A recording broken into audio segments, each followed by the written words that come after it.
Mga congressman na mahilig sa kickback, mga kontraktor na substandardang materyales,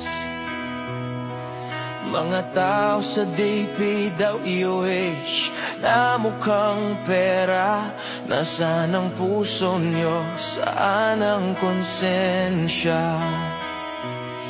Ano kaya